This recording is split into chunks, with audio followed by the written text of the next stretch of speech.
Prime Minister Modi to hold talks with President of Seychelles, Patrick Herminie today to also address Seychelles National Assembly. Prime Minister Narendra Modi will hold talks with the President of Seychelles, Patrick Herminie today. Both leaders will review the full spectrum of bilateral cooperation and exchange views on regional and international issues of mutual interest. Prime Minister Modi is scheduled to address the National Assembly of Seychelles and interact with members of the Indian diaspora. Later, Prime Minister Modi will participate in the National Day celebrations at Rosh Kaiman.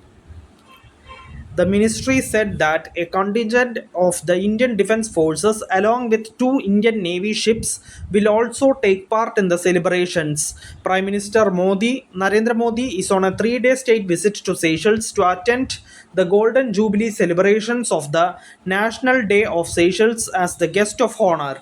The visit reaffirms the strong and enduring friendship between India and Seychelles and strengthens both nations' shared commitment to enhancing bilateral ties across all sectors. Thank you for listening. Thank you for watching. Thank you, everyone. Bye.